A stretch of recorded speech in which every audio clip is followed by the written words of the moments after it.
Big news today, Harley-Davidson is hunting for a new CEO. That is right, again. Did Yakan Sites, the German CEO known for turning Puma from an absolute dumpster fire into a global brand, screw up the most iconic American motorcycle company? Dealerships are closing, stocks are plummeting, customers are scratching their heads. What the hell is going on over at Harley? Now today, we're pulling back that Harley shield. We're gonna expose the critical situation that Harley is facing right now. We're gonna cover the decisions that got them there, what they need to do about it, and some of this shit may actually piss you off to learn, as it did me, and you might actually not like what I have to say about that. So trigger warning here for these snowflakes, but you're not gonna believe how deep this very muddy rabbit hole goes. Let's roll. Now first, everyone is pointing the finger at Harley's CEO, Yakan Sites. But why?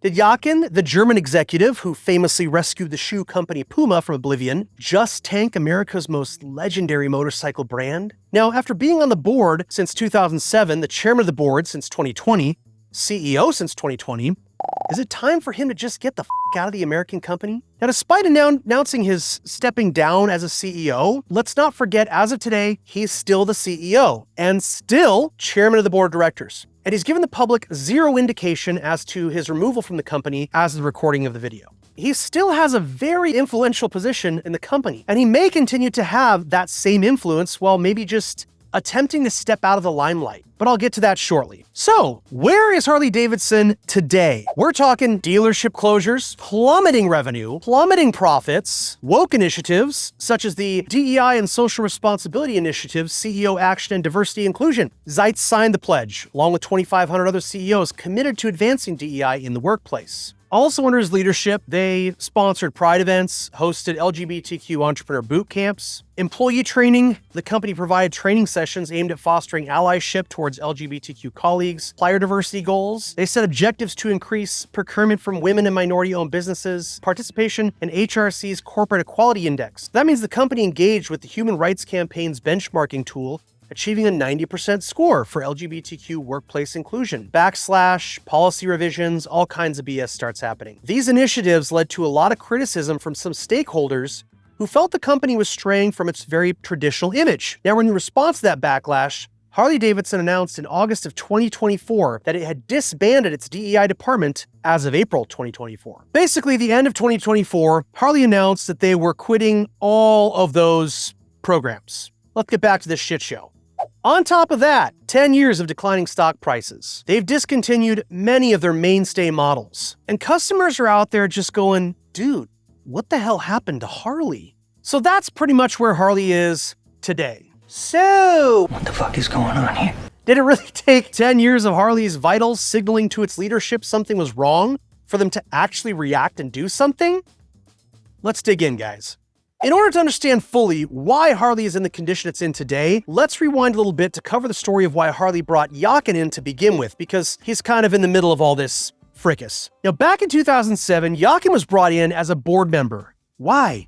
Seems like a really odd fit due to his previous experience. I really wonder what pearls of timeless wisdom Harley was hoping to gain from this shoe wizard's tenure of experience. Now, the very few stories I could find of his motorcycle experience include one ride from New York to New Mexico. The story really feels like a serious PR beard. But you know, it. Let's give him the benefit of the doubt. He has been on a motorcycle ride. Now in 2020, Harley was in serious trouble. The previous CEO just was not cutting it. They needed an actual strong idea leader, but they forgot they should probably find someone who is actually an American and a legit rider. Let me know in the comments what you guys think. Sound off, all right? Enter Yakan Sites, former chairman and CEO of Puma for nearly 2 decades. Yes, that's the shoe company, not motorcycles, not boots, but shoes. Fun fact here for you guys, he also is not an American citizen, and that really doesn't sit well with a lot of Harley's biggest fans, which I will actually get into a little bit farther down here. Let's keep going. Here's a little bit of background on his qualifications. He saved Puma from collapse. He made them globally relevant again. Also a board member at Caring, where he led their global sustainability strategy. I don't know how that crosses with motorcycles, but whatever. The Harley board apparently loved his global brand experience. They also really liked his commitment to innovation and challenging the status quo. They liked his success with turnarounds. Just as an example of his vibe when he enters the room, he came in hot with this big, shiny turd of a quote. building our legend and leading our industry through innovation, evolution, and emotion. Which could basically be said by the shift manager at Burger King and have about the same impact as being hit with a soggy piece of cheese paper. I mean, it feels very limp dick. So now Yakan is in the CEO chair. He came out swinging, all right? He launched two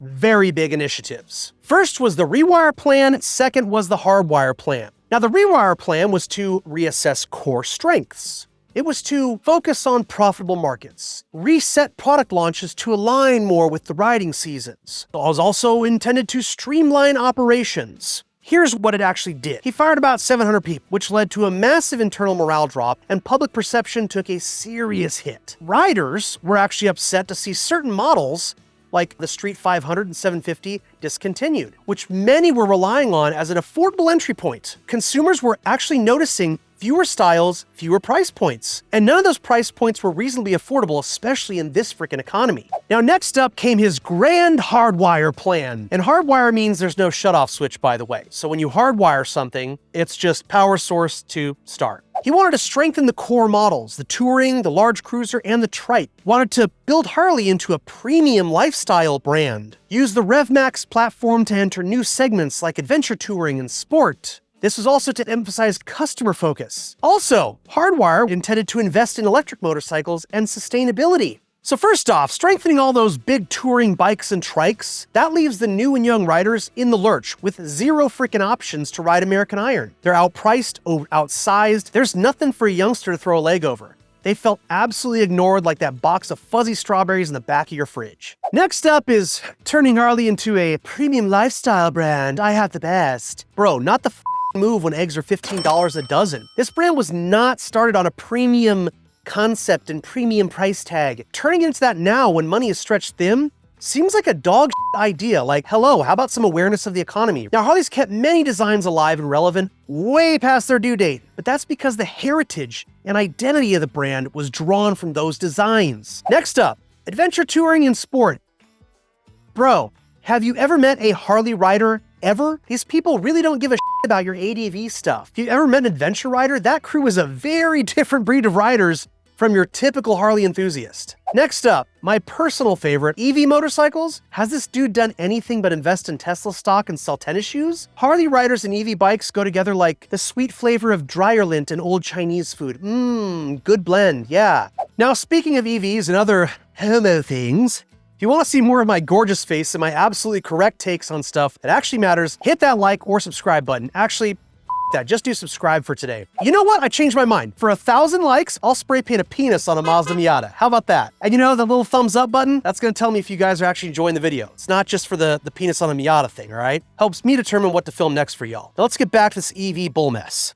Now, Yakan spun off LiveWire as a separate brand. Rather than folding electric motorcycles under the Harley-Davidson brand, he spun off LiveWire as its own electric motorcycle company in 2021. He thought that would allow Harley to pursue innovation while protecting its core brand identity, but bad news bears here, man. The damage was already done. It might interest you to know that Harley-Davidson invested a net of $180 million in the LiveWire electric motorcycle project. That's according to SEC filings at the time of that spinoff. Now, to date, LiveWire has sold less than 3,000 units since 2021. If you surf through some of the YouTube comments on videos about this crap, about the LiveWire, there's guys who work at dealerships going, yeah, we've had 12 of them for 5 years. What are we supposed to do with these? Let's keep going.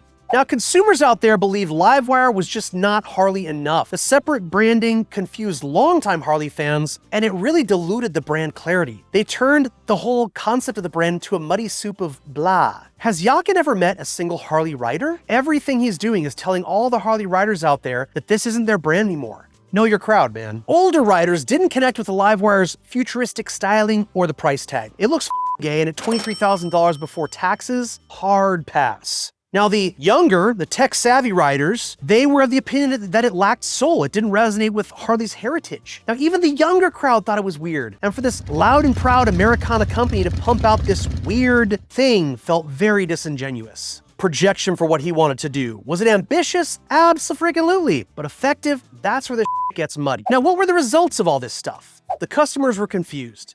With mixed messaging and a brand they could no longer be confident about, they were like, what the fuck is this? The loyal riders felt absolutely abandoned, and new riders felt ignored.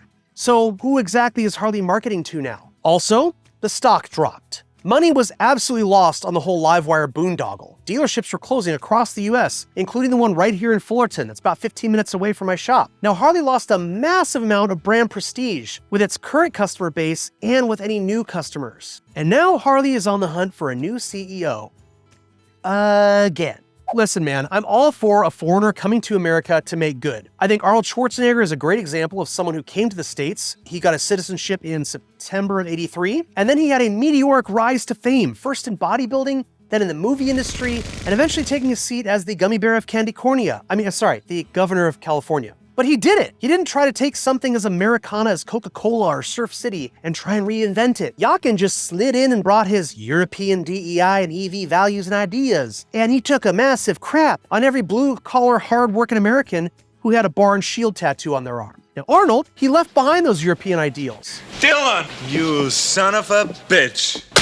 He embraced the American dream. He even became an icon for many American values. So what do you guys think? Do you think Harley should find someone to really take the brand back to its American roots, or go in a whole other direction? Let me know in those comments. Now let's get into the next part of this video, where Sites completely missed the mark. Here's what went sideways. He succeeded at alienating the loyal core, the folks who keep Harley alive through thick and thin, those diehard fans. He pushed high-end luxury bikes. I mean, you got a bike now over $110,000. In this economy, dude, you are really out of touch. That's what it feels like. He killed off all the attainable entry-level bikes. Sportster Evolution, gone. Street 500, Street 750, gone. There's nothing affordable for a beginner rider out there. He tried to turn Harley into a luxury lifestyle brand with boardroom vibes that the common blue-collar man could no longer touch. I really think he focused way too much on DEI policies, his ESG trends, the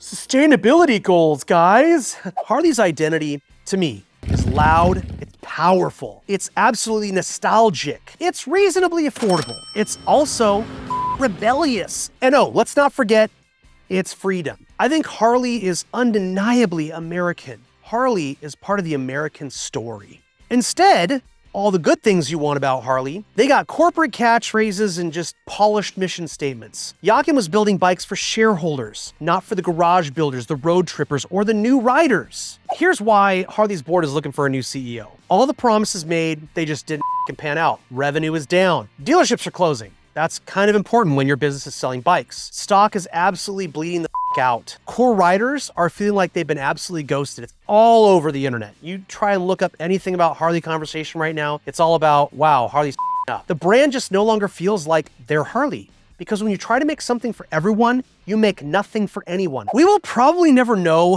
what decisions were made by the board behind the closed doors, but the facts of Yakan's tenure speak pretty damn loudly. In addition, on the 11th of this month, we found out that Jacob Doudeville resigned after expressing grave concerns about the state of Harley. He called for Yakan to resign and stated that the company had experienced cultural depletion due to the departure of senior leaders and its remote working policies. Motorcycling and its culture is very much an in-person, hands-on culture. It's very visceral. It's like, you gotta be there in person. I know I'm nobody from nowhere, but I'm never wrong. Obviously, I know exactly what Harley needs to do to fix things. So Harley, listen up. So right out of the gate, return to your lane. You guys need to capitalize on your badass chopper heritage and stop diluting the brand with weird science experiments and line extensions. Next, you gotta bring back the legends. You have the power, you have the engineers. Re-engineer and re-release the Knucklehead, the Panhead, the Evo, the FXR. Give people what they want. These are guaranteed heritage sales wins. Next, I would say offer some bikes that beginners can actually afford. Expanding that market share by making something accessible is gonna do a really good thing for you guys. It's gonna give younger riders a way in, and if you don't do it, you're gonna risk losing them and newer generations forever. I would also say you gotta start making bikes for the riders, not board members. Shareholders will follow a brand's strength. Nostalgia and loyalty are priceless. You cannot buy those things. Next up, you gotta put an American at the helm. Somebody who actually gets what Harley means. Somebody who bleeds red, white, and blue. Somebody who rides. Not somebody who just runs PowerPoints and rides a desk. Putting on a shirt that says Harley doesn't mean shit. Next, you gotta drop catchphrases. You gotta stop.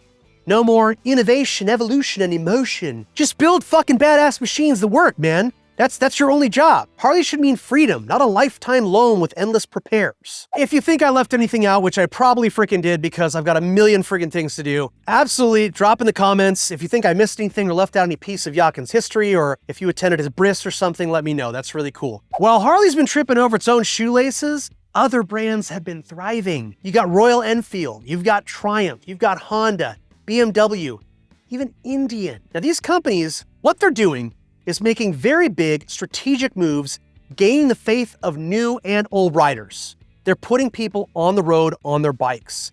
They're steadily pushing Harley out of the freaking picture. In my next video, I'm gonna be taking my socks off, maybe my pants. I'm gonna break down what those brands are actually doing right and how it could bury Harley for good if they don't freaking wake up. So hit that subscribe button so you don't miss it. Thanks again for hanging out with me today. Do fun shit, become ungovernable, and I'll see you in the next one.